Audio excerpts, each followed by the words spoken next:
Shoot, gotta stay in frame. We're back live again, Chaz. Are we recording? No. Shoot, man. Thank you. And your mic isn't working either. The green for not recording and red for recording, I'm sure that's in like studios, like above. I'm sure it's a green light for all clear and a red light for don't enter. But it's really confusing because green to me You're right. means go and red means stop.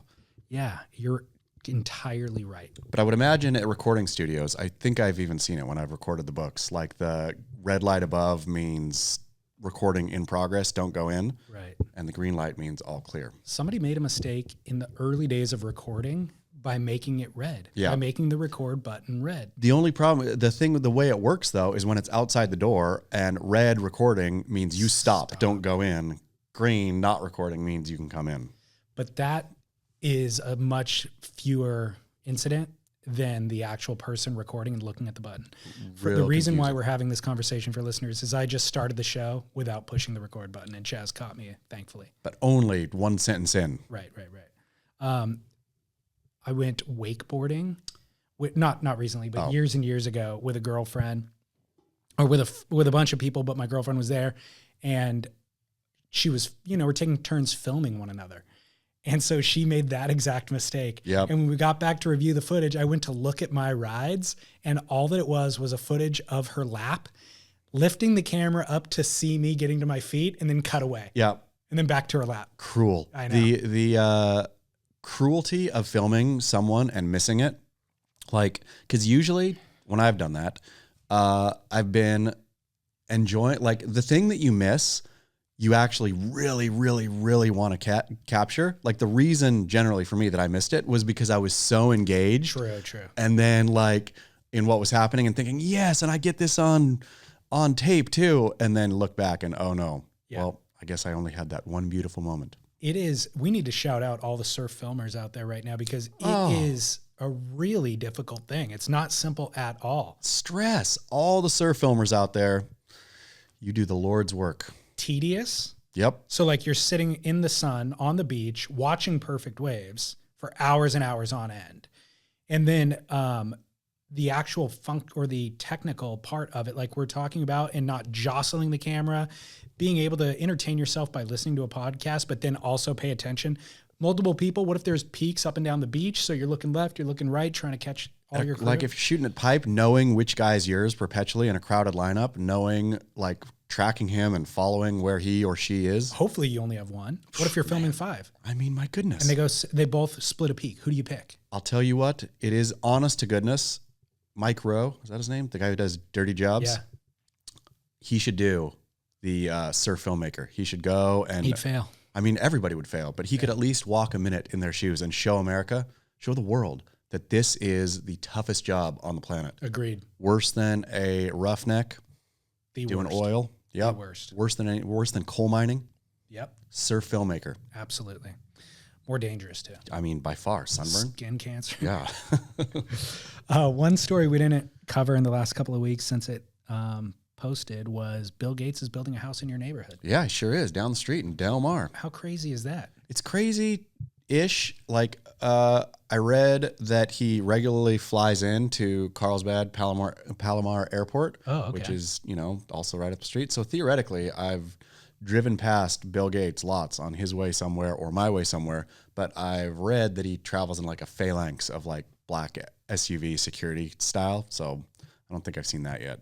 It makes sense that he would, but it also draws so much attention. I mean, it's so weird when people do that. The weird thing about, apparently from what I read about that story is that he bought a perfectly fine house, a new house on, right on the beach in Del Mar, and demoed it to build his own thing, where all fine and good. I get you're rich and you want things, you're, one of the, if not the richest man in the world, and you want things just so.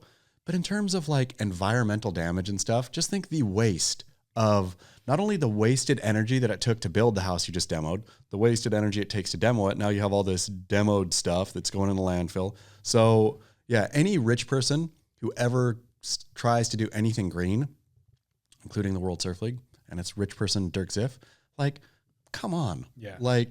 actually you be green yourself. And that would your personal footprint is way huger. Like Bill Gates' footprint doing that is probably as big as half the residents of Del Mar. Do you know the property? I mean, I know where it is. I know which stretch of beach it's on. Yeah. Okay. Yeah. I don't know the area that well. There's no good surf out front. So okay. Yeah. Somebody in Beach Grit commented, the surf out front there is Microsoft. My favorite was Surf Ads. Our listener and caller said, surprisingly, he's rebuilding the whole house. You'd think he would just install windows. That was a good one Also too. good. There were some real bangers on that chain. Well, that's the thing with a lot of the stories that I call you out on for being clickbait. Even if the story itself doesn't have a lot of value, the comment section is robust. I mean, that's the thing. Yeah. Like it's a perpetual juggling act to try to, be informative and be somewhat investigative or at least honest, like at Beach Grit, to share things that won't be shared anywhere else, rumors and whatnot. But then also just provide anything for comment people to pick up on. Totally. And that's one that, has a lot of jokes almost built into it. Yep. But I do, back to the story, him riding down the highway, he wants to be protected. So he brings 20 SUVs with him. Yeah, you're totally protected, but you're also now identified where you could have just been anonymous. Why not have those 20 vehicles be random rental cars? I mean, this is what I wonder about somebody like Bill Gates or somebody ultra famous like a Zuckerberg, a well-known or identifiable character. Is the worry that, okay, you can go down anonymously and do your thing, except really in real life, you're so rich that there's people always watching you, plotting for your kidnap or something. And so it's not so anonymity is absolutely impossible. Like that could be. There's somebody watching you get on the plane in Seattle and saying, oh, his security detail's not with him. He's just going to go get in his, Prius and like with a hat and sunglasses, nab him. But that's why my thought is bring the security, but make them more anonymous. Yeah. I mean, it's really there's a more clever solution to get your goal. I mean, to have your cake and eat it too, sort of have all your security and not be, but maybe they like being all noticed. Maybe it makes them feel good. There is an element of that. Like celebrities going and eating at the Ivy. Yeah. And then shielding themselves from paparazzi when they're leaving. Yeah. Where it's like the Ivy is the paparazzi haven. You wouldn't go there if you didn't want your photo taken, Yep. But if you walk out smiling for the photos, then you look like you're part of you have to pretend you don't want it. Yeah. I love too Will Smith's keep my wife's name out of your mother effing mouth. Yeah. All that we've talked about for 2 weeks is Jada. Is Jada Smith. You know what I mean? Yeah. It's true. Completely failing. Backfire. Yeah, backfire. I got a call about natural selection. Let's go straight in.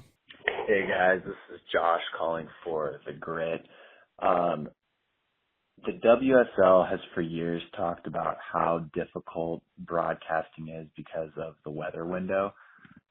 I know Chaz has some experience with natural selection through his wife. The natural selection snowboard contest was phenomenally broadcast. They spent weeks in remote Alaska and are going to have a really great broadcast. They've done a really good job, and it's just hilarious to see the WSL with all their professionals and money say that they can't do it. Hope you guys are having a good day. Shout out Cersei. And it's totally true. Natural Selection is a phenomenally produced show.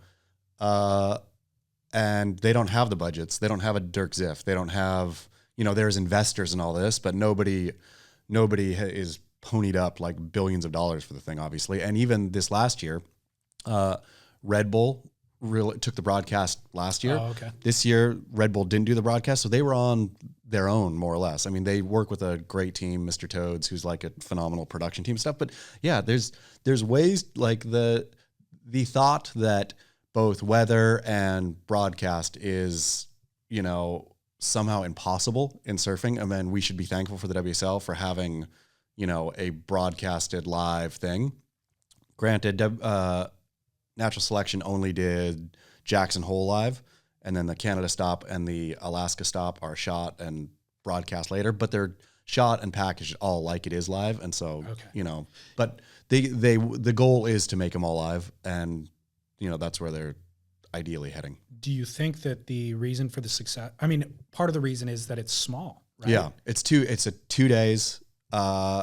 And the field, I mean, it's just appropriately sized, right? For what it is. It's easier to cover everything and have a good production if it is a smaller event. And same snow, same as surf, right? You can't have a bunch of tracked out, like the whole goal of it is to be in the best snow possible, ideally, like fresh powder, right? And you're not going to be able to have ideal fresh powder with 30 competitor, whatever a World Surf League, multiple heats of no loser rounds and stuff like that, all hitting the features and tracking out the stuff. They knew, again, like you always say, the real thing that people are watching is man or woman versus nature, and then man, woman versus each other in that nature, right? Right. And That's so secondary. and that's it. But you get through that like the cleanest, neatest way possible, where that is always primary, where the World Surf League absolutely does not do that. So they're wasting swell, wasting windows, just by running nonsense. So it makes more sense to run the smaller heat or the smaller field of people. Sure. Obviously, we've enumerated the reasons in the past, but that's another reason. The other thing is the arguments of it's difficult to run the production in the middle of the ocean and the weather and all that kind of stuff was a lot more salient in 2005. When they were running in Fiji or... In 2005. Yeah. Internet was bad. Oh, yeah. It was more expensive. And they were running in different far-flung places. Yeah. Every single place they run now, except for G-Land, arguably, right, is a massive population center or population center adjacent. Like there's... In 2022, that excuse is not relevant anymore. No, sorry. Thank you, Natural Selection and Cersei Wallace, for proving it. Yep. Thank you very much. Not that we needed it, but in other surf news, Kelly may or may not have COVID. Joel Tudor, there's an update there with Vans getting involved with the longboard tour. His sponsor, Vans, being involved and brokering the deal with the WSL to run 3 events. Let's start there. Okay. We still don't know how long Joel is suspended for. Indefinitely. But WSL announced that they are meeting some of Joel's demands. That's not the way they worded it, but ultimately this all started because they were going to make the tour only 1 stop, from 3 down to 1. He complained, now there's 3 stops back.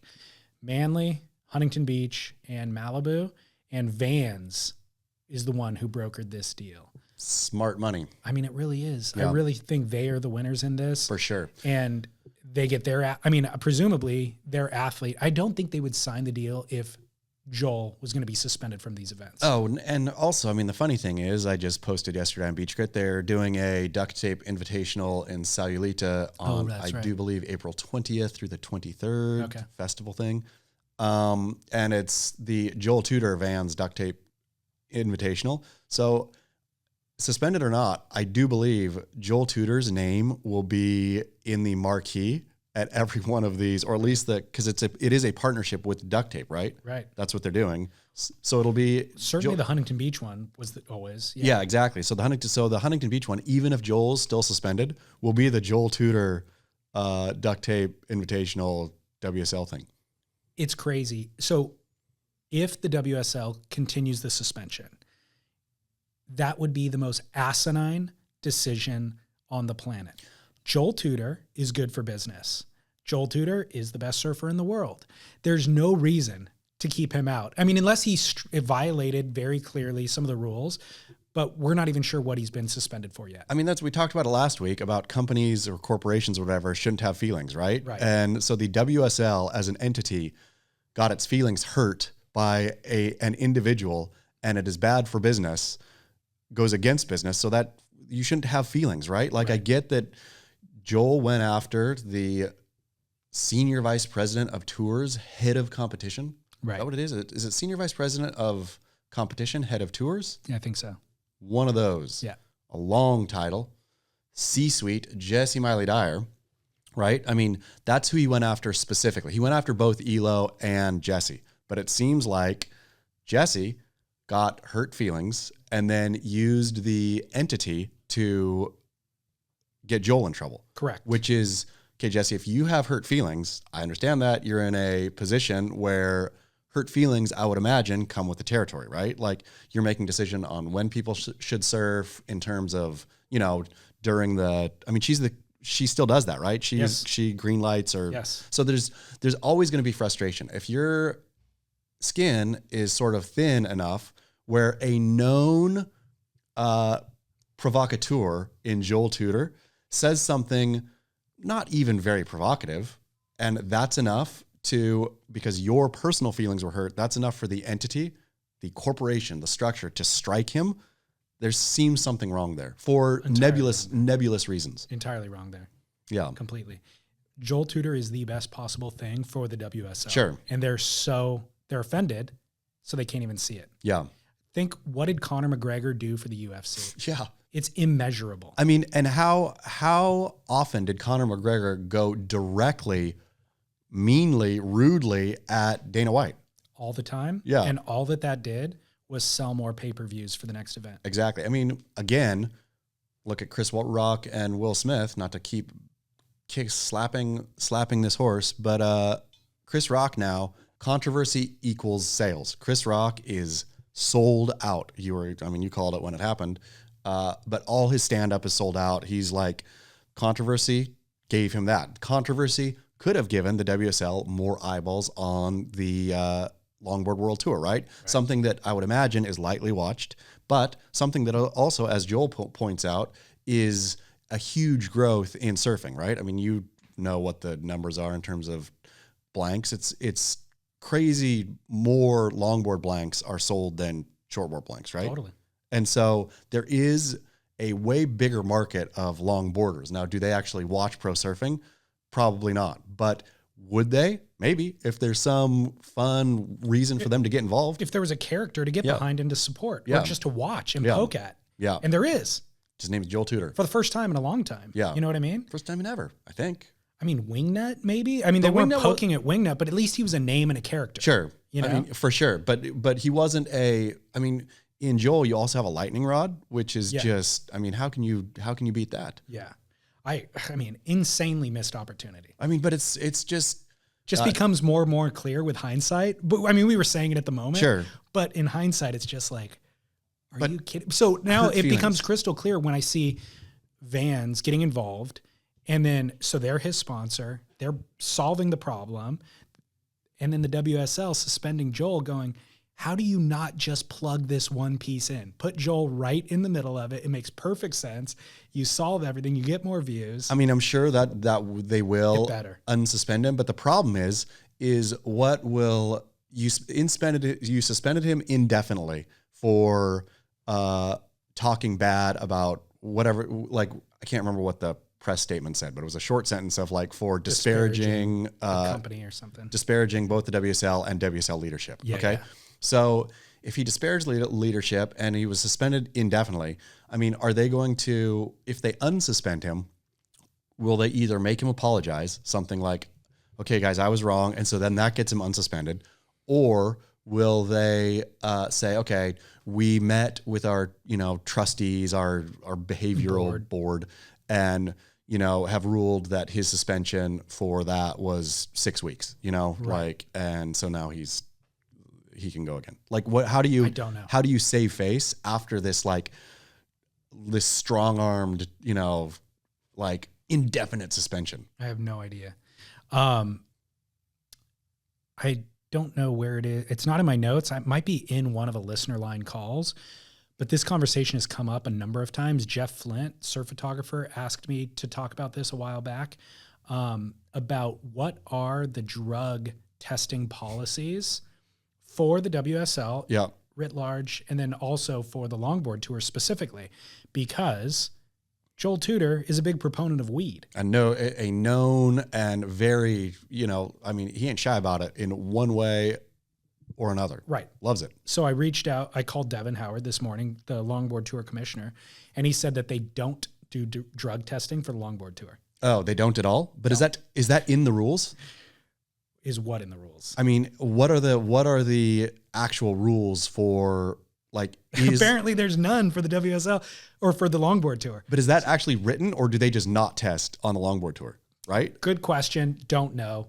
They do test the CT shortboard tour to the regulation, like USADA's regulations or whatever for all other sports. Is weed on there? You're not allowed to use weed. Really? Yeah, because it's federally That is a banned substance. federally. USADA. Yes. So it doesn't matter if you're from California where it's legal, you're not allowed to use it. Okay. It's weird.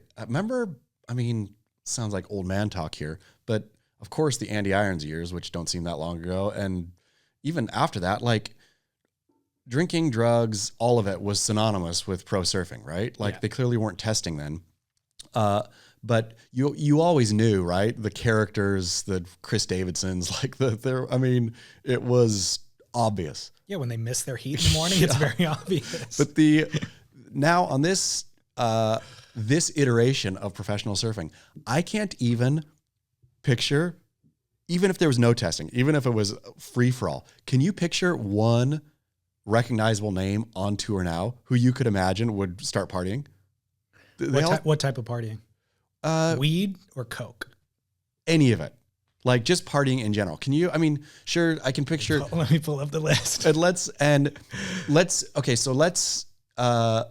not consider smoking a bit of weed every once in a while partying, right? Once in a while, correct. Yeah, but so let's talk about like somebody who either like wake and bakes Joel Tudor style and or goes out and rages on crystal meth and or does key bumps in the locker room and or does Molly dance party. Can you picture one of them? No, I'm scrolling the entire even list. If they could, even if it was totally, I can't even picture one person on tour barely having one beer too many.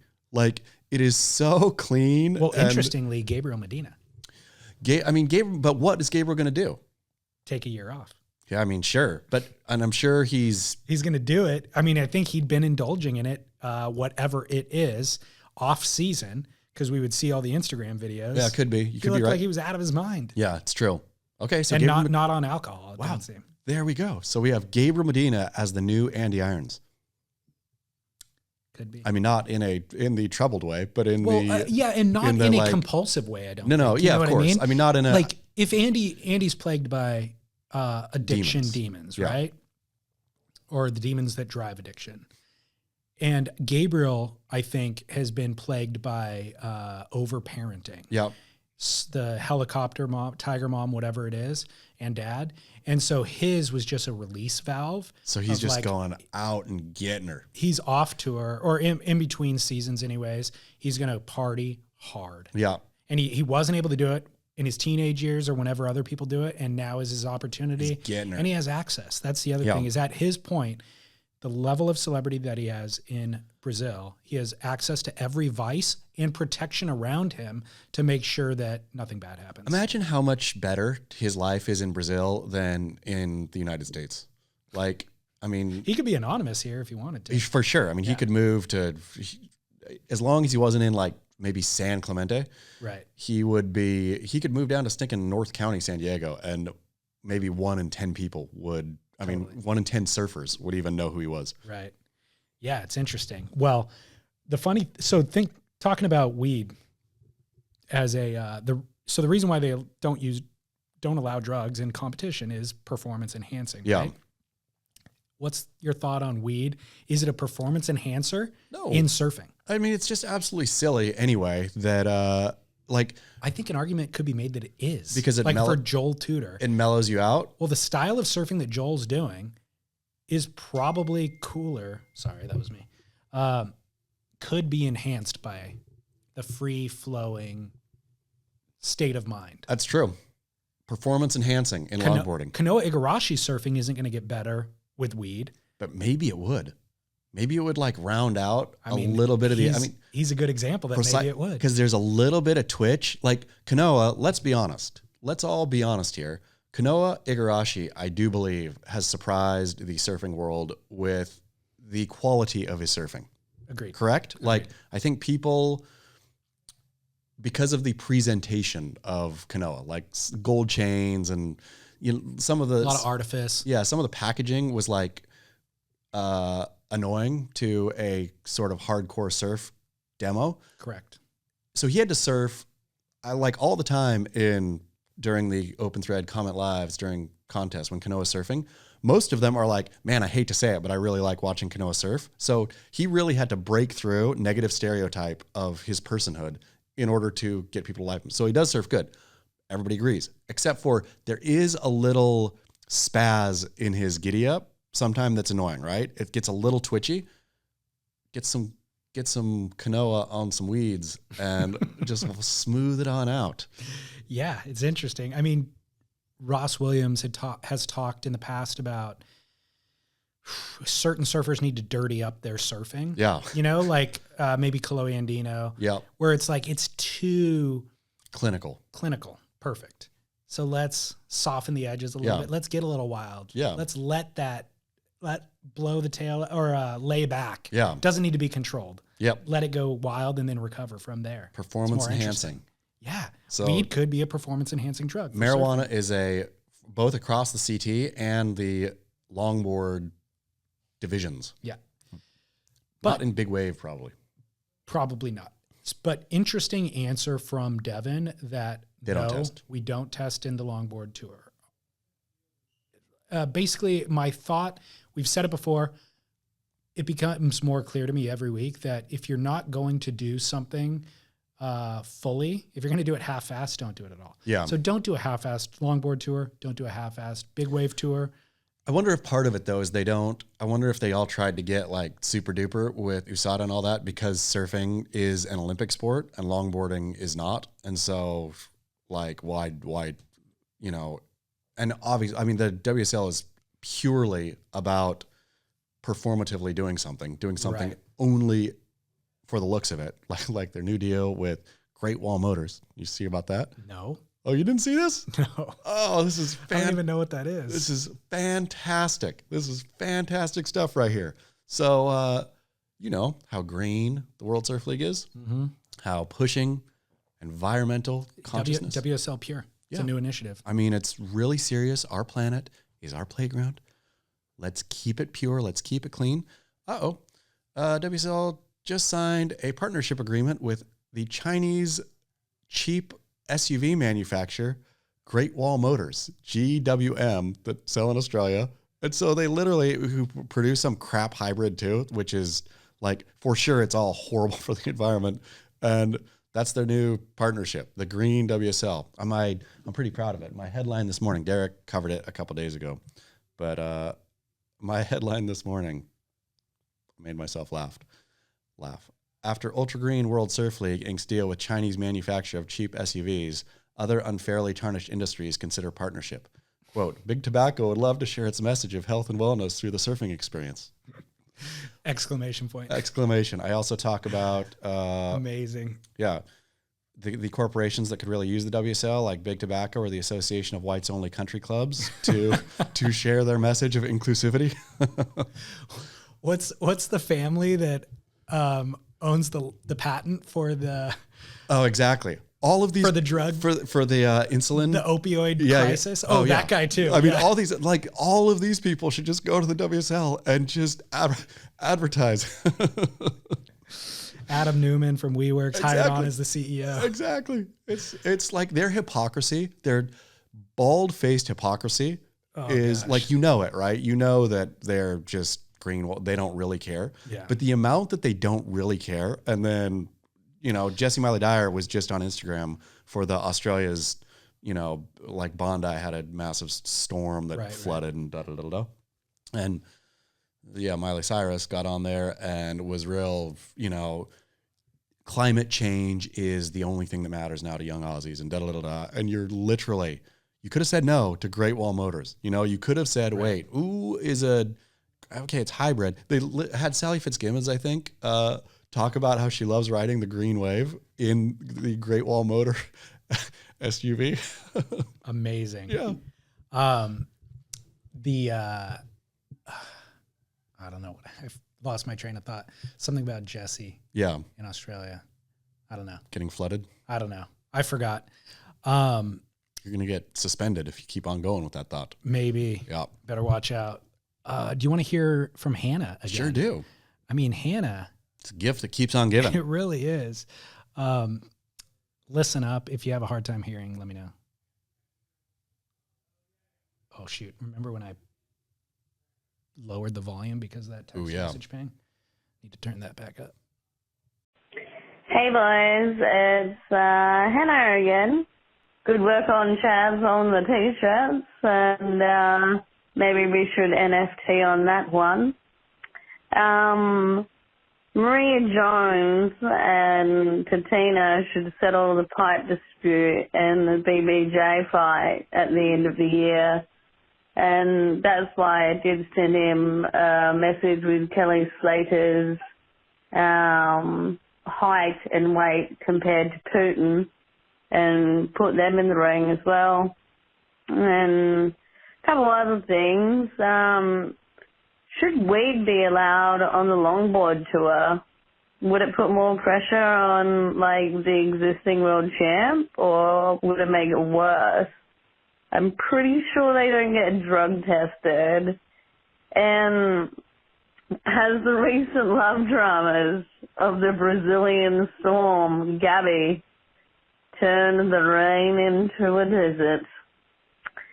I hope to hear from you soon, and I will sign off as per usual. A bon voyage. Okay, there's a number of things to unpack there, and I made notes so we can go through them one by one. But I want to replay. She says, can somebody settle it at pipe? Did you hear who she wants to settle it at pipe? No. She says 2 names. I'm going to play them for you. Was it Kelly and Putin? That comes after. Then she talks about, Kelly and Putin will put them in the ring to fight each other as well. But she says somebody and somebody will settle it at pipe. Let's go again. Okay. Maria Jones and Katina should settle the pipe dispute. Marie Johns and Tatino. Oh. Maria Jones and Katina should settle the pipe dispute. Is it Tatiana and... I think so. Tatiana and... Moana Jones. But it sounds... Marie Jones. Marie Jones and Tatina. That's who it is. Okay, Marie Jones and Tatina. Maria Jones and Katina should settle the pipe dispute. I'm glad we solved that one though. That was a puzzle. I spent a lot of time on this the other day, but from now on I want to call Moana Jones Wong Marie Johns and Tatiana Weston Webb Tatino. I'm in. Maria Jones and Katina should settle the pipe dispute. That's forever known as. Okay. But they also should. That would be epic. But they already blew it. They already blew it by hugging and kissing on the sand afterwards. Okay. What about her idea? I'm not sure how she connected these dots, but Kelly Slater and Putin, she said that she came up with their weight and their match. They have similar builds. I pulled it up. Kelly Slater is 50 years old, 5'9", 160 pounds. He's a purple belt in Brazilian Jiu-Jitsu.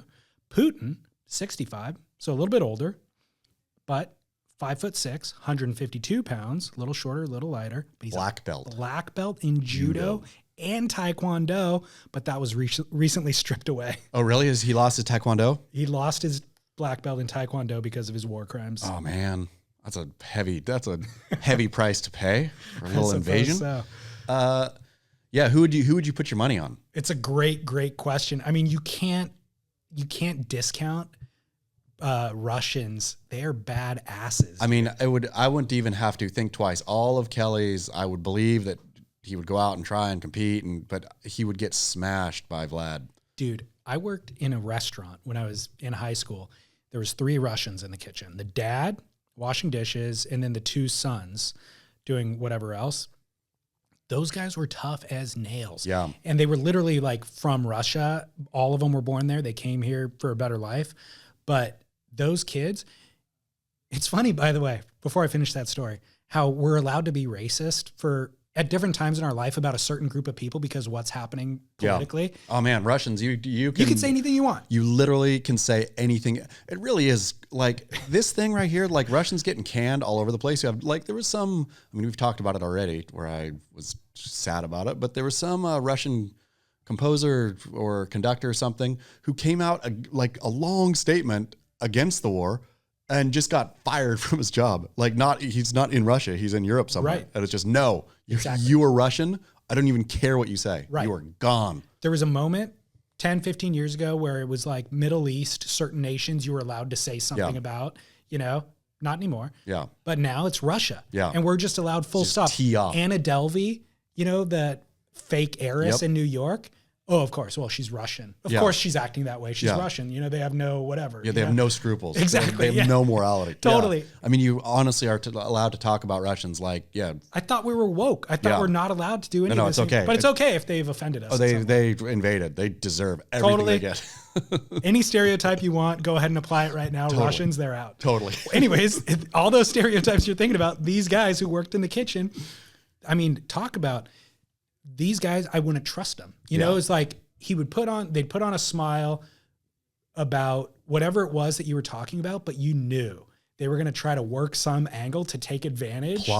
Plotting. You just couldn't trust them. Yep. And it's like, well, because they come from over there and they were raised different, and it's a hard, barren landscape, and you have to be on your, guard. You don't have to say that anymore. You don't have to justify any of your stereotypical, Because you all understand what I'm talking about. You could just say, But it helped those guys get ahead in a lot of ways, I love the Russians. So for all of these reasons, my money's on Putin. Putin, no problem. Despite Putin, being 15 years older than Kelly. Yeah, but I'll smash Kelly. It's a will thing.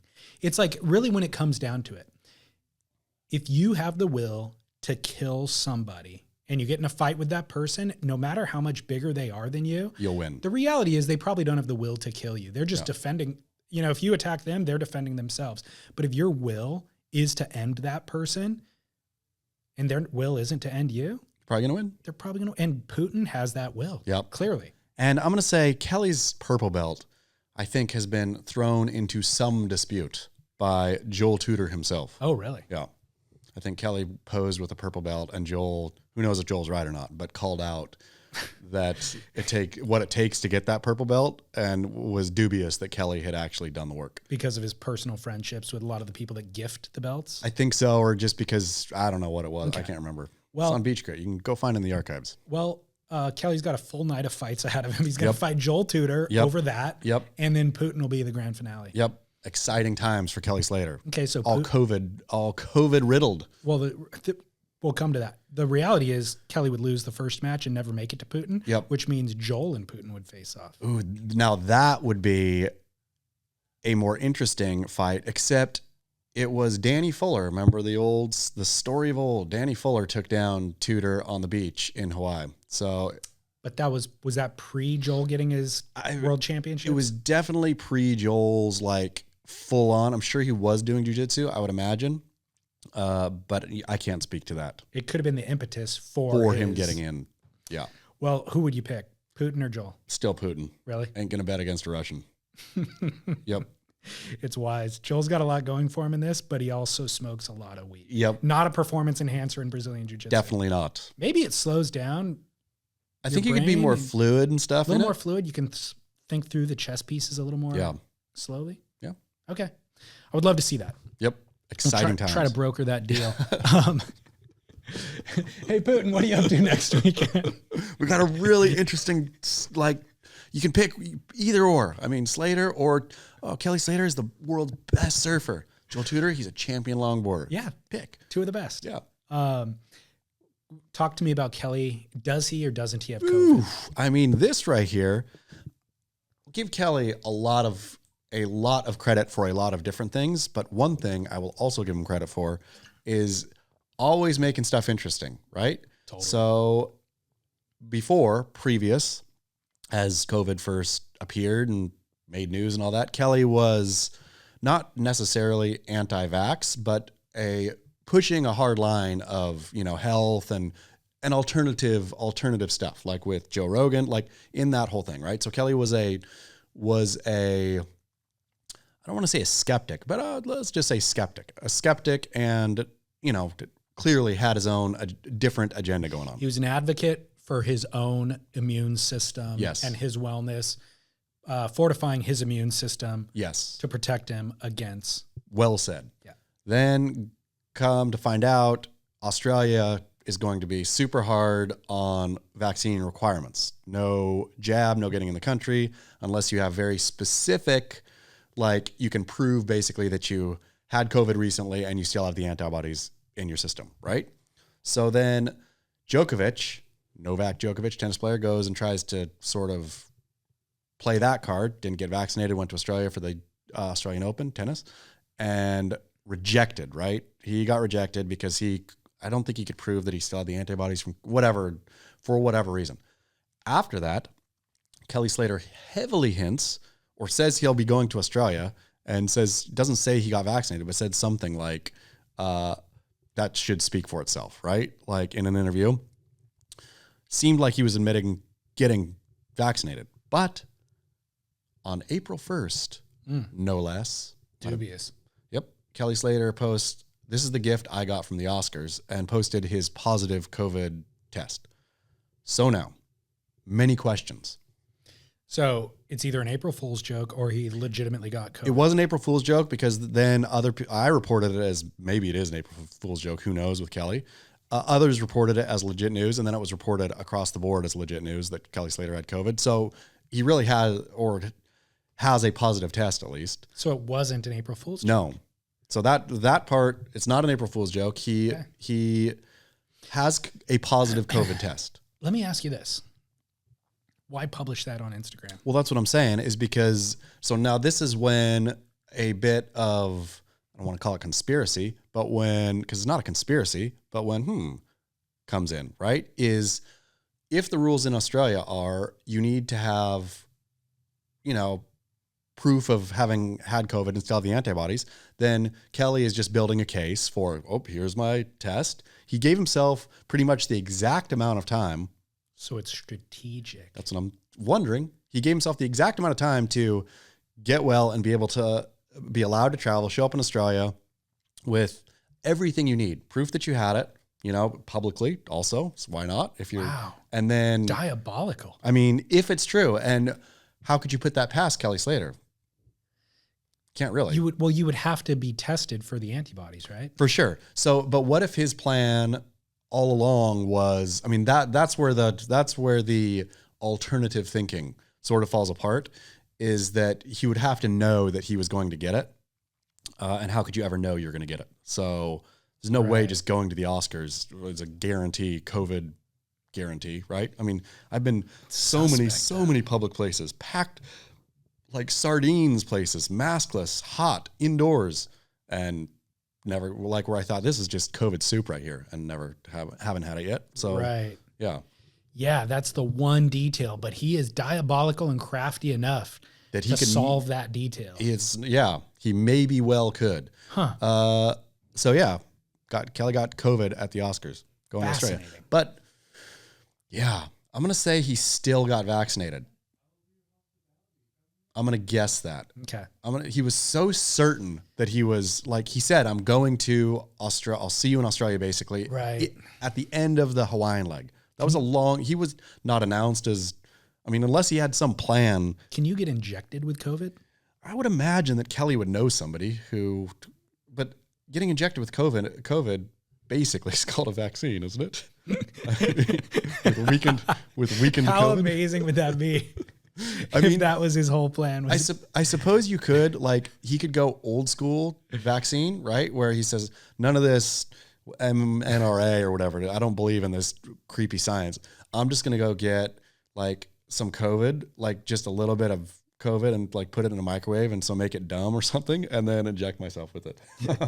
We have gone so far off the rails in terms of what qualifies as surf news. But anything that touches Kelly, I'm going to say is surf news. It makes me wonder too, in the past, from the 90s through the 2000s, he was so crafty at keeping his name in the headlines and creating all of these little subplots and storylines that I really just feel like we are marionettes at this point. That's the thing is, I think he's been doing it so long that he cannot help it anymore. He cannot stop himself from being provocative in this kind of way. It's such a part of his DNA. So he doesn't even have the thought. It's internal. He doesn't even have a thought that posting my positive COVID test on, I don't know that it was exactly on April 1st, but it was sometime right. Depending on where in the world he precisely. was. He was in Southern California, but I think like somewhere in the world, yes. it was April 1st Right. during the time he posted it. Right. That's the one part of that confuses me is he was so not willing to address the vaccine question. Like he danced around that as hard as you could dance. But then to throw your positive, rug. I mean, Yeah, but and all for like a lot of it for medical privacy too. I mean, that was Tom Brady's big beef and all of it, right? Is like, leave my medical records alone, Correct. which I understand. Great. Don't go digging around in anybody's medical records. But then if that's part of your argument, then to post very publicly Willy-nilly. your positive test, Right. that's your name with a Right. positive, like your medical record out there yeah. on the Instagram. One listener emailed and said that record was clearly doctored.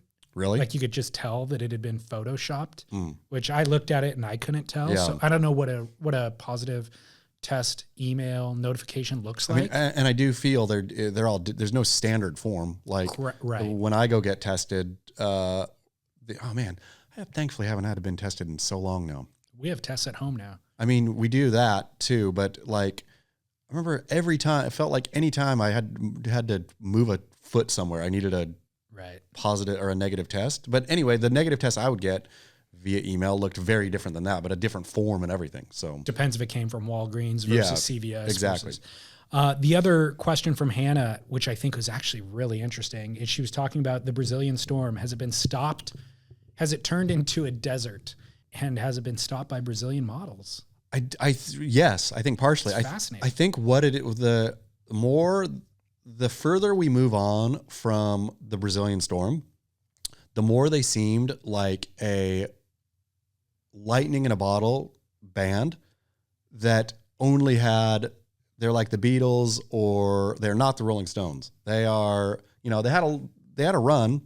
It would have been a band who made like 2 or 3 great albums, and then like the lead singer, hooks up with this model, and the other one does this, Right. and it just can't keep it together. Because the Brazilian storm, as it were, I mean, the force of Medina, Idolo, Felipe, and who else would you really throw in there? Adriana was the 4. Yeah, but I'll say runner. he was the band member who like Pete Best of the Beatles. He like kind of started it and then got kicked out, right? Yeah. Like, So the Beatles are a great example, a great analogy here, because their run wasn't very long. yeah, it wasn't. I mean, it was pretty long. It was a couple decades, but it wasn't like forever. I think there's a better example of a band that made like 3 fantastic albums and then imploded. Yeah, a couple of listeners are screaming the answer right now. They at the so radio. are. They know exactly who the band is, and we should know too. Yeah. And didn't disband because of death. Like, I'm gonna say like Nirvana or something, right? Where that's not the Brazilian storm, because there was no cataclysmic event that happened to the Brazilian stormers that broke them apart. But like watching Idolo now, Idolo seems like an entirely different person when you watch him on Instagram. Him doing like leg presses with models on the weights, and like when he won his championship. Did he win 2? No. 1. When he won his championship that year, he seemed so naively having fun. Right. Like he seemed like a kid in a candy shop. He had a, seemingly great relationship with his girlfriend who traveled with him. And, he just seemed like a puppy dog, just sucking the marrow out of life. And you couldn't help but love him. Now I look at him on his Instagram, I'm like, it's so like, I hate to use the word cringeworthy as it's overused these days, but his Instagram is fully cringeworthy. Totally. What are you doing? Yeah. It's really fascinating. Well, the crazy thing is, like, the Brazilian storm, we were always talking about who is going to disrupt it, right? Yeah. Oh, Griffin Colapinto, or Ethan Ewing. Disrupted from the middle. Brazilian models disrupted it. That's literally who it's been. I mean, it is true. It's Brazilian models disrupted the Brazilian storm. Yeah, took it off. I mean, broke the super group apart. Crazy. That's what happened. It always happens. Yeah, it's a classic. It's a cliche for a reason. It's a trope. Yeah, Totally. But who would you? I mean, is it a trio? Is it Philippe, Gabe, and Idolo, or would you put like Pupo in there? I mean, would you? You want to mention those guys? You want to reference them. Iago Dora is a great surfer. Yeah. But Yagador wasn't winning world titles. Yeah. He wasn't inventing, or influencing everybody else's style of surfing, essentially. So those three guys I would give it to. Yeah. Pupa. Okay. So I guess Felipe. they're like the lead singer, guitar, like lead guitar and rhythm guitar, and then there's like Yagadora can be on drums or whatever in the Brazilian Storm. But Pupa it wouldn't be a storm without those background players. For sure. You need all those in the band. You need a big groundswell. Yeah, but your stars melted down. I was talking to Zoltan on the podcast. Did you do it? Yeah, I interviewed him because. Was it great? Yeah, it was good. Yeah. Required some editing. Let's put it that way. It turns out good in the end. Great. And I was talking about that Santa Cruz movement from our youth. Yes. If it was just Barney, he'd be easy to ignore. Yeah. Not easy to ignore, but I mean like the surf It's industry. not a movement. The surf industry, like with Zoltan, they can kind of ignore it. Yeah.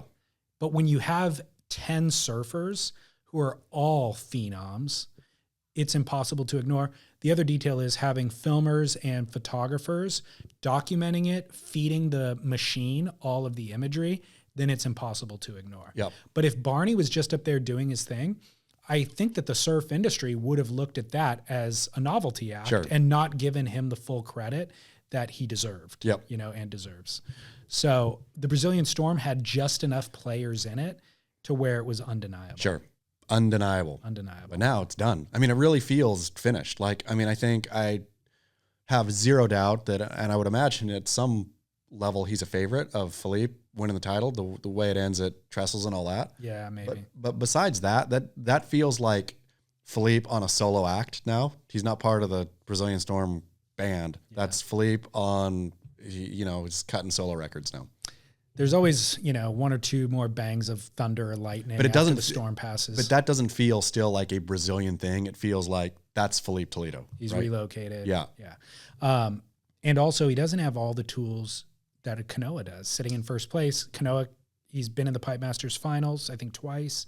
He can get big barrels. So he's got, considering where the venues are this year, Kanoa might actually have more tools. Yeah. I mean, Kanoa could take her. He really could. So this just reminded me too, the WSL, one thing that they need to really be wary of is Joel Tudor doesn't need you, right? Yeah.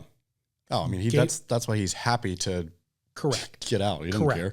So don't act like you're this organization that Joel Tudor needs to leverage his career. He didn't need you he won a title, took 17 years off, came back, won another title. I mean, they need him. They need his platform. Gabriel Medina walked away on his own accord. He doesn't really need you. No. John Florence took a couple years off. John Florence comes and goes as he pleases. And comes back richer, more powerful, more influential when he comes back. Kelly Slater also doesn't need you. I honestly think for the major players, the stars, like those who, I'm sure there's a bunch of WSL surfers who actually earn their paycheck from the World Surf League. Connor O'Leary. Sure. Yeah. Like the bottom, bottom half of the draw. The stars though, like I bet I'd put my lack of money on the real reason they surf or stay on tour is to have one guy out in the water with you at Pipe for multiple heats, one guy with you out in the water at G-Land, these waves they love. This is the only time. I think it's a huge draw. It's the only time that this happens. You can never, no matter how rich you are. I mean, I suppose if you were super rich, you could go, get your own license at Pipe and just make an event where you were the only one surfing in it and surf all you want there. But otherwise, WSL's already doing that, right? So I just have to stay in there I show up every once in a while and surf my favorite waves with only one other surfer in the water. Yeah. I think the WSL is the hot blonde from high school who's still trading on that value, but they're now hitting their 40s and 50s and the value isn't the same. I mean, my goodness, the value for the top tier surfers is non-existent. Right. I think nobody's getting anything out of being even if John won another championship, he would get as much out of that as he would dropping a sick new edit. It doesn't really affect his career trajectory at this point if he gets a third title. No. And that's an indictment of the WSL. Yeah. It should be the thing that, I mean, it's crazy. It's totally crazy, dude. And Kelly really screwed him by getting 11 too, because his record will definitely in our lifetime be unattainable. And so if you can never become the winningest surfer of all time, if there's just this specter of Kelly Slater haunting, then what's the, like, maybe if the, world record of titles was 6 and John wins 3, then maybe he thinks, there's an actual reason for me to go surf and try to get 7, right? 11, it's impossible. Right. So nobody's ever going to try. Nobody's ever going to get it. So why should anybody try? Yep. Great question. Hannah also referenced your t-shirt. I'm wearing, for those who cannot see, for everyone who doesn't watch YouTube, the ultra exclusive, the world's greatest surfer blocked me on Instagram t-shirt from Zug Life Surf Shop up in Oregon. Green, rainy Oregon. They were champions. Made beautiful t-shirts. Very simple. A simple design aesthetic. The front features what you see when you've been blocked by Kelly on Instagram, i.e. user not found. And then the back just declares, I was world's greatest surfer, blocked me on Instagram. The only way you can get this t-shirt, David Lee Scales, do you know how to get this t-shirt? If Kelly Slater blocks you on Instagram. The only way. So he's actually the gatekeeper for this game that we're playing. That's it. If he has blocked you on Instagram, I need for you, and you would like a t-shirt, costs $30 plus shipping. Zug Life's getting all of the proceeds of little of which there are. If they're printing them, I get nothing, you get nothing. This is a act of service to bond the people who've been blocked by Kelly Slater on Instagram. So, but you first, before you can get a t-shirt, before I open the door for you, you have to either email me or DM me a screenshot of your actual blocking. So you have to search up Kelly and show me that he doesn't exist in your feed. Then I will send you details for how to purchase your own. Perfect. And join the brother sisterhood. So here's what's great. Have you been blocked? No. So you cannot wear, you have t-shirts there, but you are not allowed to wear them. You could give them to friends who have been blocked. Fair enough. If you so choose, or you can get blocked. We'll keep it set aside for those who actually get blocked. Yeah. So this is great because the people that are going to message you after hearing this have legitimately been blocked for their past behavior, but there's going to be a whole new wave of people trying to get blocked. It is the most exclusive t-shirt, I feel, is a Supreme style drop. Totally. You have to have done the work or do the work to get the tee. Not one person and you will see somebody wearing it out in public and feel just a sense of bonding with them that I think it will be worth price of admission. Sly look of acknowledgement from across the room. Yep. We don't need to talk. We don't need to shake hands. Nope. And yeah, I see you. Huge shout out to Zug Life. Zug Life. Well, do you know their Instagram handle? I think it's Zug Life. Sir. Is it 2 G's? It's an H and a G. Oh, okay. Yeah, okay. but I can't remember how it goes. Need to give them a proper shout. So people can obviously purchase their surf retailer. So they can purchase whatever surf gear they need from Zug Life, and definitely follow them on Instagram, if nothing else. It is ZUHG. ZUHG. Don't flip that H and the G around. ZUHG Life Surf Shop. All one word. Zug Life Surf Shop on Insta. What is Zug? He says, does he say in that letter right there that he wrote to us nicely? Let me read the letter. I think he told me before. It was the name of a band or it was something. There's something. Handwritten note. Beautiful penmanship. Chaz and David love the podcast. Stoked to make these shirts for you guys. I threw in some product from our shop for you. Clothing from our brand, Long Lefts, a super soft crew neck for one of your wives. Uh-oh. Cersei grabbed that already. How nice is that? Yeah. How thoughtful is that? Yep. And some CDs from our band, if anyone happens to still be rocking a CD player, also available on Spotify. I'm down to make you guys shirts, hoodies, hats anytime. Let me know if you need any different sizes. Keep up the work. Peace, Brian. Thank you, Brian from Zug Life. So is the band called Long Lefts as well? I think so. Looking for the CDs. Yeah. Zug, actually. It looks like the band is named Zug. There we go. So we will publish their music, links to their music on surfsplendorpodcast.com. But yeah, Zug, thank you. Thank you. And again, if you have been blocked and want to be part of the tribe, then you know what to do. DM Surf Journalist You probably DM David Lee Scales too. No, send him to Surf Journal. I got enough on my. I don't even, dude. I go a week without looking at Instagram nowadays. Yeah. So I'll leave it to you. Look at this gifts, beach Gifts. towel, all Gifts. this. Yeah, Swag. really, really, really generous and Yep. nice. Thank you so much, Brian at Zug Life. Yes. I've got a couple more listener line calls. Do you have to get out of here at a certain let's time? go in. Okay, cool.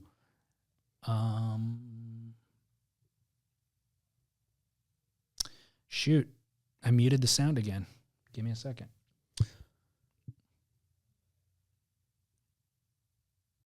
Hey guys, just proving that you have listeners outside of Southern California.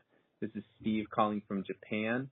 I was actually listening to a podcast where you guys are doing a barrel or not, talking about a couple of things. You guys are talking about shakas, kind of native shakas versus sort of the kook shaka. And then you were also talking about things like the word mass and whether North Americans can say mass like Australians do. And it got me thinking about the correct pronunciation of words, especially seeing as though I live here in Japan and have learned the language. So there are some words, like, for example, I grew up calling karaoke, but then coming to Japan and realizing that that pronunciation doesn't fly here and you have to give it the correct pronunciation, which is karaoke.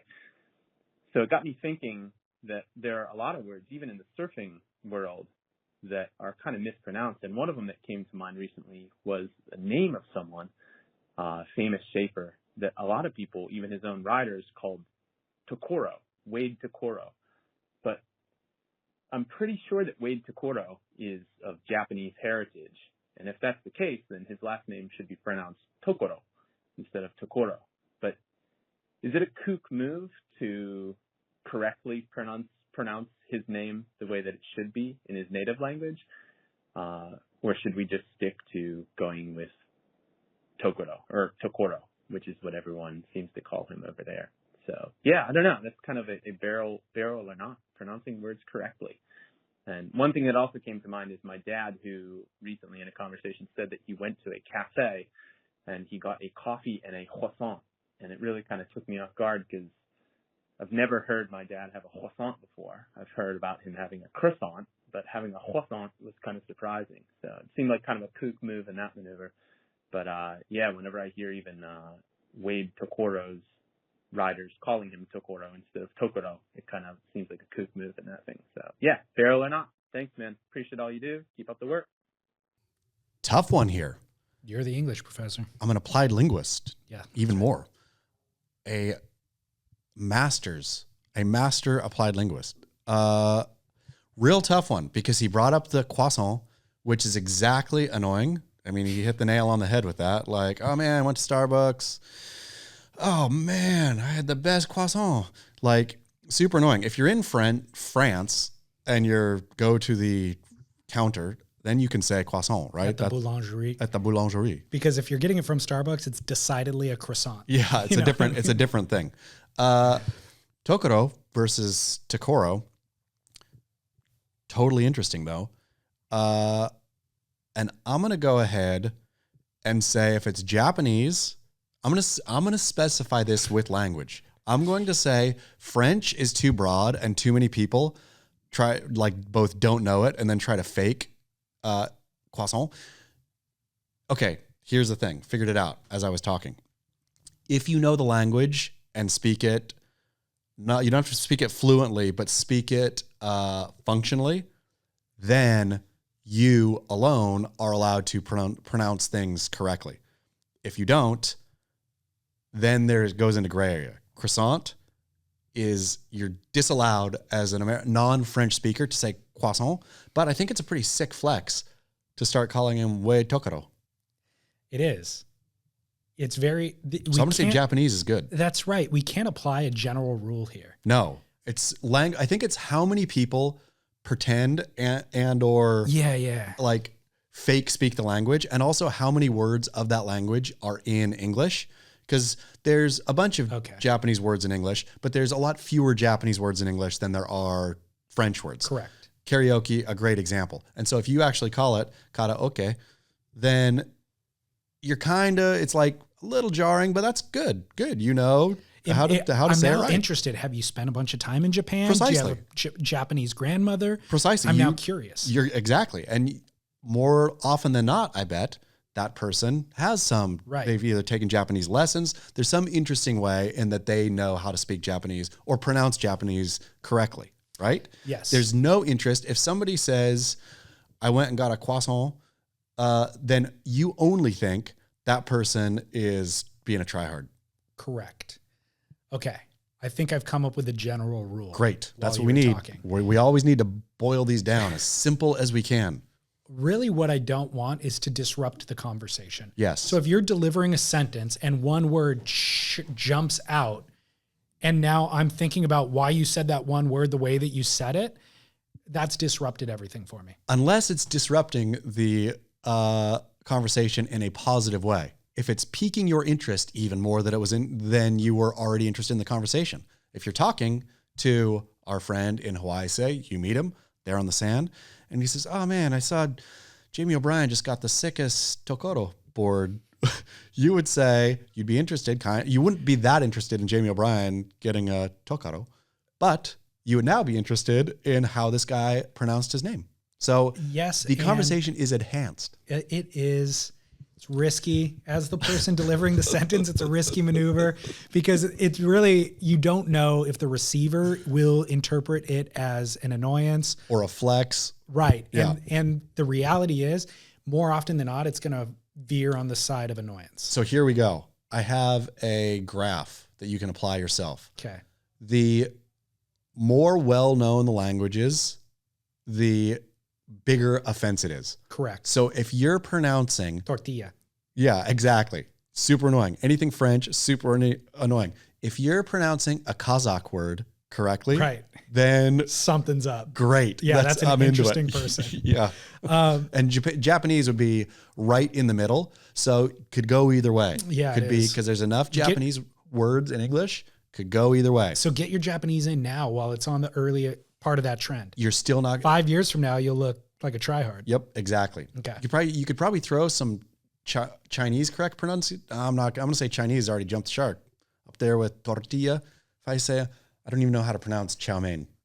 Yeah, How would that's you the thing. pronounce I don't know any. Okay, so any great. So Chinese. if you heard a non-native Chinese speaker, like say, let's go get dim sum, except say it in the way that you're probably supposed to say it, would you be like, ooh?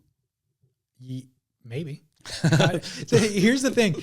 This whole conversation, if somebody takes it out of context, if one of our sworn enemies edits just this portion of the show and puts it out on YouTube, it just shows us telling people how they're allowed to speak in their native tongue. Exactly. We're going to get canceled real quick. It's okay. This is America.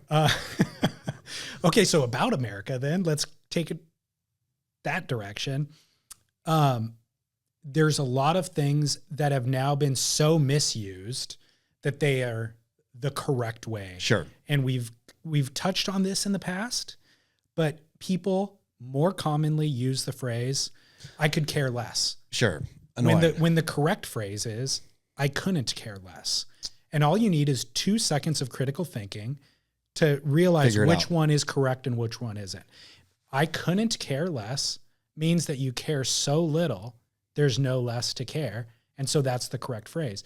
But commonly people say, I could care less about that guy. Yeah. Meaning, Okay, then you yeah. have care about Yeah. that, you know, Yeah. but that's become the norm. And there's a lot of things that way. They use literally when they mean figuratively all of the time. Like those ones, the mass produced ones are annoyance, but you know what the person is meaning. And I can't even remember what the specific word was, but Biden just dropped one not too long ago where he meant it was the exact opposite or a total mismeaning of what he was saying. And dictionary or the online dictionary community went and quickly like included that as part of the definition, right? Where then you're really Now messing. I can't stand it. Then you're really messing with stuff like Right. these literally meaning or saying literally meaning figuratively. Everybody knows already that that's, if something is in usage so much that I could care less, I know. I get that it's nonsense or not nonsense, but that's not what you mean. But I understand your meaning. It's when meaning is changed. Yeah. That's when to me it goes crazy. Like It is crazy. when you're But erasing meaning. that's insane to me. Yeah.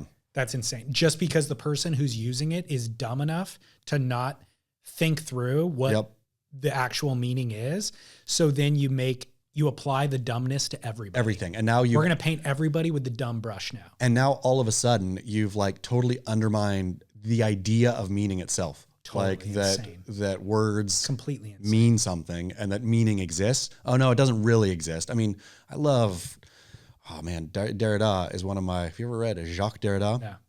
Fantastic. For those listeners out there who love a little deep linguistics, go get yourself some Jacques Derrida. It's a great philosopher, French, from Algeria. Okay. Favorites. But anyway, he talks a lot about this whole idea, right, of meaning being flipped. And it was like deconstruction. It's what it was called or is called.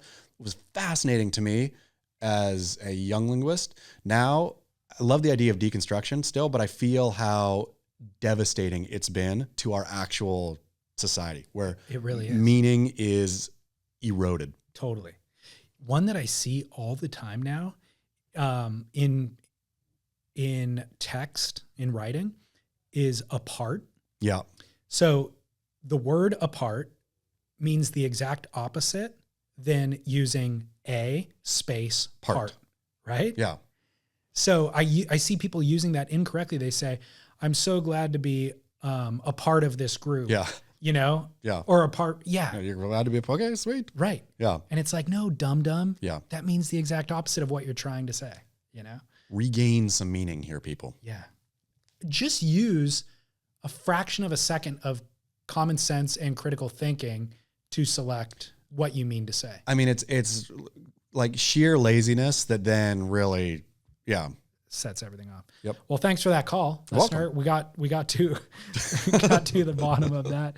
I want to do one more before we go to commercial. Let me find it. Okay, here we go.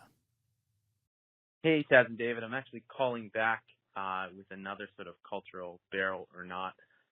Again, I'm an adult male who was born and raised in America, but I've spent the vast majority of my adult life in Japan, and I learned how to surf in Japan. So everything I know about the actual act of surfing, I've learned here. And I know that there's like a lot of cultural differences, things that are sort of normal here that are looked at a little bit differently overseas. And one of them, I guess you could say, is, I don't know, maybe the like additional surf gear. Like, for example, in Japan, it's extremely common in the parking lot to see, you know, like everyone has like a surf-specific key case that they put on the door of their car. They've got like foldable surf racks that they lay in the parking lot and they'll put their board on so it doesn't touch the ground. Pretty much everyone has their board in a hard case with even like a wax cover that they put on the board before they put in the case. And then rinse kits. So things, you know, like they can properly wash off their board after the surf or take like a full-on shower in the parking lot.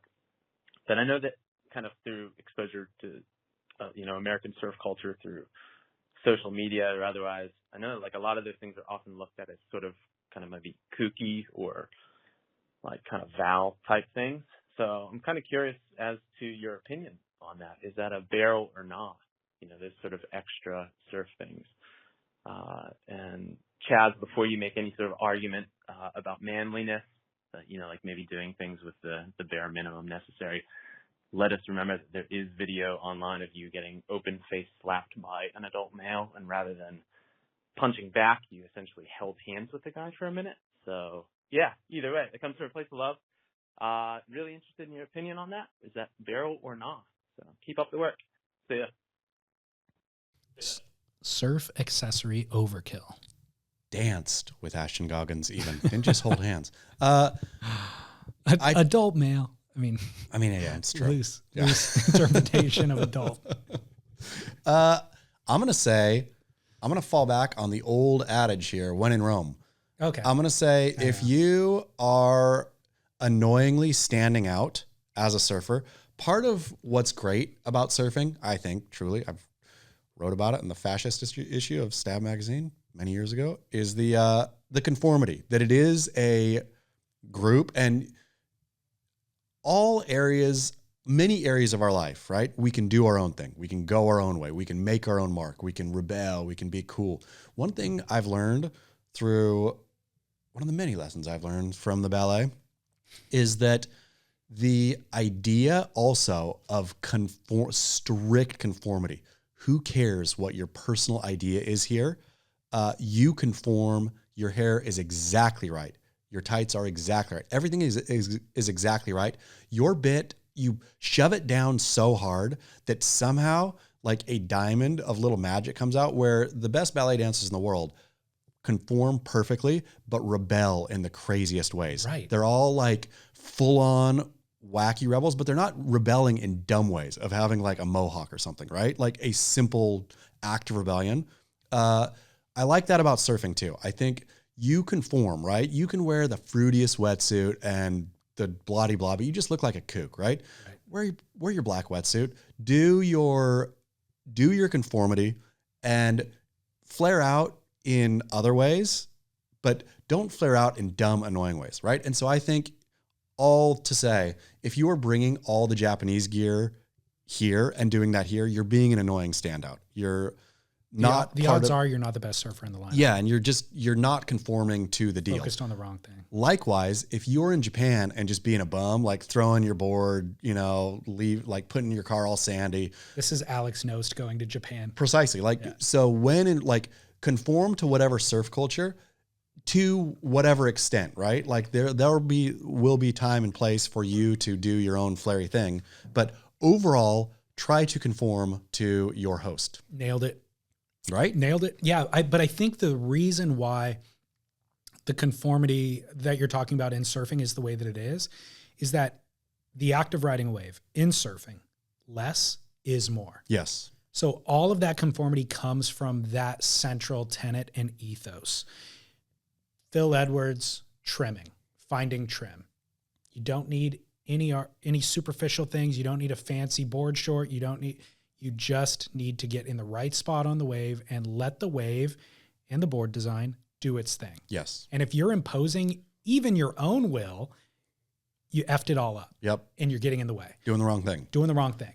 So all of that stuff, that surf accessory stuff, is secondary and tertiary. And it's not offensive in and of itself. It's just that if you're not finding trim and you're focused on those things, then you put the cart before the horse. But I will say in Japan, though, all those things are probably a necessary component of finding that trim, of being in the moment, right? Maybe. I think because that's Japanese culture. Japanese culture is careful in that way, right? Like Japanese culture is different than our culture. So if we were imposing kind of on them of, no, you just don't care about anything, you ride around in your wetsuit, I would imagine it would make for a societal discomfort where they couldn't then perform like they needed to perform, right? You need that accessory stuff. You need all of that in order to do what you want to do best. Or I think maybe, if I can use a stereotype or build off my stereotypes, use Russians. They're doing that in Japan as an act of homage to those who do it best and right. Sure. So they're like, man, they're not doing it to stand out. They're not doing it to showboat. They're not doing it to rebel, play the part or to rebel. Right. It's more an act of the best person or the most qualified, the most senior are doing these things. And so I want to go through the ritual of doing those things in hopes of being legitimate. It works, and it works in Japan. That does not work here. But here it doesn't. Here it looks like awkward. You're the one who just spent a bunch of money to look like you know how to do the thing. Exactly. Yeah. Exactly. Doesn't work here. And I'm sure Brazilian surfers, like if you move to Brazil and you're, don't like culturally appropriate, of course, but partake in however surfing looks there. That's the way to do it. Right. If you're there and do the best you can, like when you go to Hawaii, don't paddle out in a pack. Don't, it's also just the small rules, right? It's being respectful for the surfing culture of the place. Totally. You got to do the shaka while you're paddling. Yeah. We do need to go to commercial break to give some love to linkedin.com/surf and of course, athleticgreens.com/surf. And then we'll be back with Barrel or Not. Well, Chaz, listen to this. We get these listener emails, these listener, calls, obviously. Well, now they're chiming in on AG1. Lay it on me. I want to hear the glow. DLS and Chaz. Perhaps this will help you and your listeners get more from their AG1. Recommend that the listeners add some healthy fat, such as avocado, coconut oil, MCT oil, etc., to their AG1 and blend thoroughly.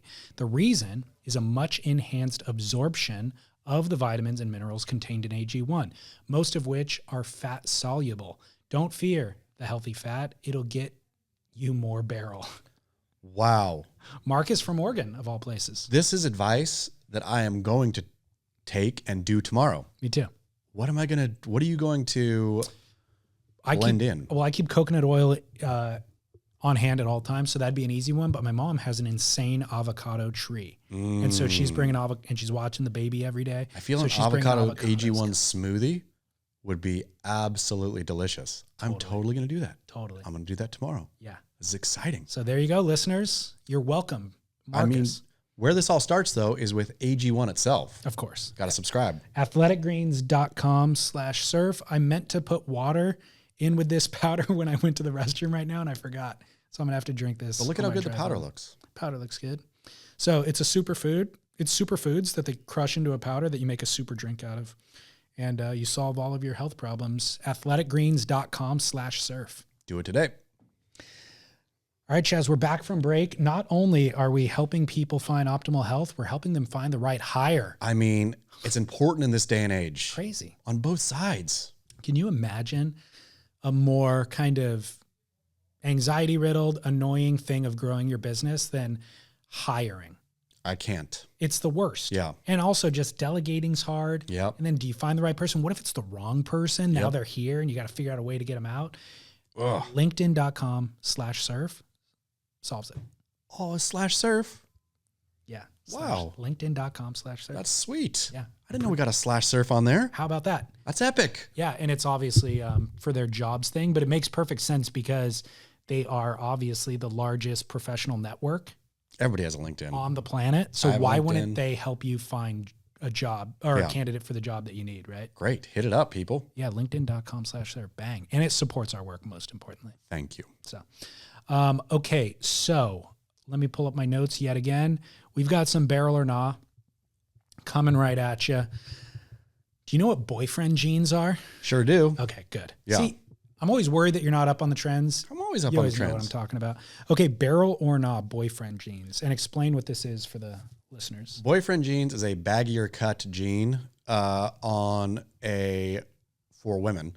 I do believe, of course, the etymology would be that you took your boyfriend's 501s and put them on and wore them around the house. And now the jean companies make quote unquote boyfriend jeans, which sort of, I guess, simulate the wearing your boyfriend's jean. I'm going to go full on barrel. Really? Big fan of the boyfriend jean paired with a loose button up, lightly unbuttoned. Yeah. Big fan. Okay. You not? Um, I mean, it depends on the person, of course. Not every body type can pull off the boyfriend jean, but so these things are all the rage with 20-year-olds, let's say. Yeah. That's what the 20-year-old hot young females are wearing baggy jeans. yep. This was spurred by a meme that I saw, which was like in the 1990s, and it shows a woman wearing super skinny jeans and a dude wearing baggy jeans. Current day, woman wearing baggy jeans, man wearing super skinny jeans, obviously. And it's kind of funny to think about. Skinny But jeans are out though. they are. Men, if you're wearing skinny Yeah, that's jeans true. right now, really, you got to pull back or ride it through the next trend. Or what's appropriate now for the male or stylistically correct right now is not as baggy as they used to be, No. but not as skinny as they were 5 years ago. It's like a normal fitting jean. a tailored Yeah. fit, right? But for the female, I don't like that look. And they also wear those clunky shoes now too. So they got these big blocky shoes and baggy pants. Not So a great look in my mind. I suppose I am more morally sound than you. And when I was picturing a boyfriend jean, I was picturing it on like a 50-year-old woman, right? So I hear what you're saying on the young girls wearing super baggy jeans with but that's just, they're being sloppy, right? No, I think it's a choice. It's an aesthetic. Like It is, but it's a sloppy, like, they're going out for lunch with their girlfriends and this is the look. I totally hear you, but I think that so I am total barrel on the boyfriend jean, but as stated, it depends on what you pair with it and how you wear it. I like it as kind of a downward pull on sort of an upward look, right? Like, again, like a white blouse button up, or, you know, with a good pair of shoes, not with crap sneakers and a baggy hoodie. Yeah. I don't like it. I don't like it then. It's hilarious how this whole show, it's like we're telling native speakers the appropriate way to speak, and now telling young girls how they should dress for our preference. It's perfect. Which kind of makes me think that's probably how the boyfriend gene, it started with what you're saying, but I think the reason why it's become in vogue is it's almost in response to, of course, the curvy hugging things, where now I'm going to get catcalled if I wear this thing that hugs my hips. So I'm going to wear something loose. So frickin' just don't look at me. Why I like it, like, even though I don't like it as much as a sloppy teenage thing, I do like it so much better than any version of jeggings or athleisure. Like, I am so tired of Lululemon and all of that stuff, that give me a pair of baggy jeans all day, every day over that. Yeah. Give me some kind of, like, at least stylistic or physical mystique. Like, why do you have to, you know, why did you do that for so long? Why did you wear athleisure for so long? Don't know. Well, I'll leave it at that. Nothing needs to be said about that. I'm going nah on the boyfriend jeans. Yeah, that's fine. I'm going barrel. I accept that we can agree to disagree on that one. Okay. I don't know if we've done this one in the past, but it popped up for me recently. Naming your car.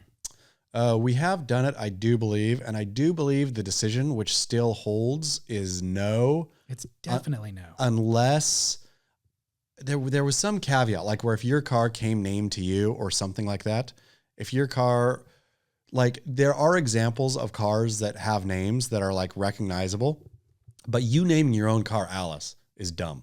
Let's all go get into Alice. Alice didn't like that. Kit from Knight Rider, I accept. Exactly. There's certain Dukes of Hazzard. Remind me of that one. The General Lee. Yeah. Canceled. I accept. Yeah. Right. I accept it even though it was canceled. But yeah, people who are just like, oh, Betsy, my Buick, Betsy. Yeah. Blah, blah, blah. And I'm like, shut up. Yeah. You don't need to do that. It's so annoying. You don't need to do that. Your car's your car. Yeah. Yeah. Doesn't need a Boats have personality. names. If you have a boat, you need to have a name. It's official. Agreed. But a car is not a boat. Definitely not. A car is ubiquitous. Everybody has a car. Yep. People have multiple cars. Yeah. They don't need to be named. Don't name your car. Okay. Good. Glad we solved that one. Barrel or nah? Waxing and styling your facial hair.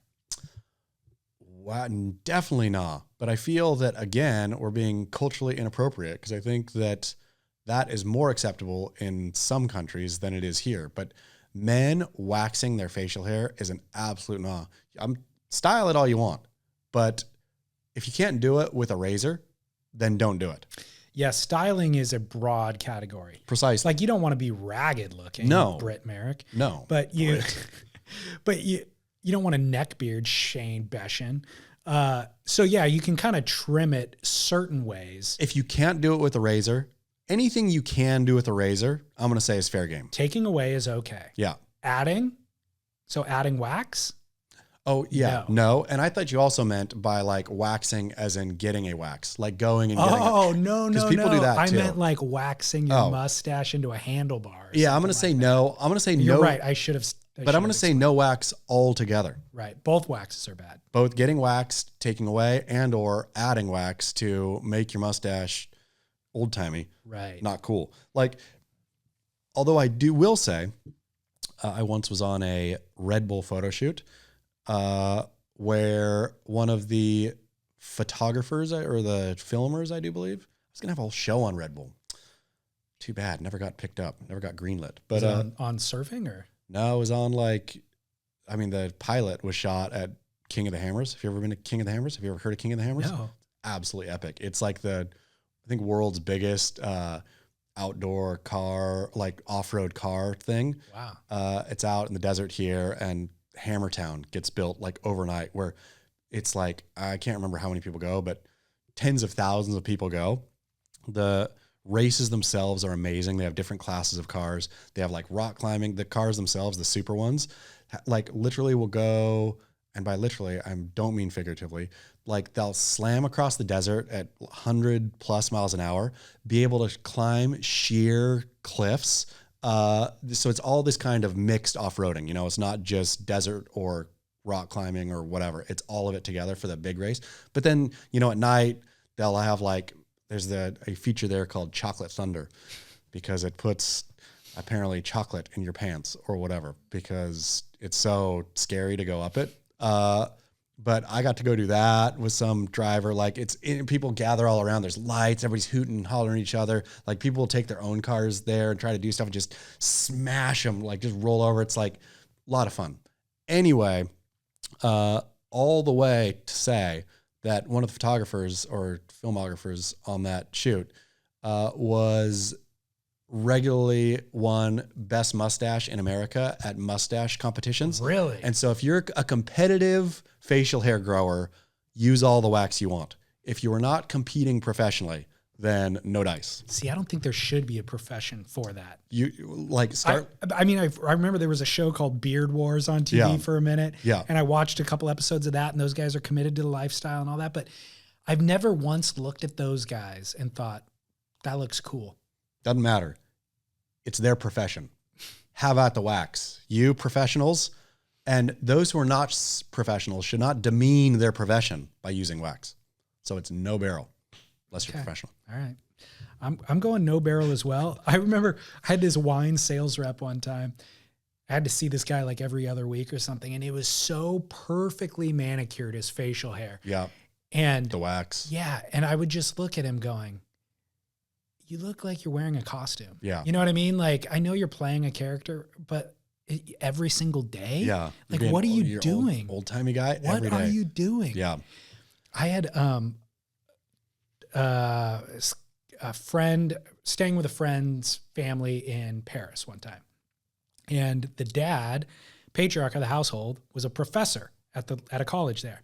And he had eyebrows that somehow had grown so much farther than any human eyebrows should grow. And he wouldn't trim them.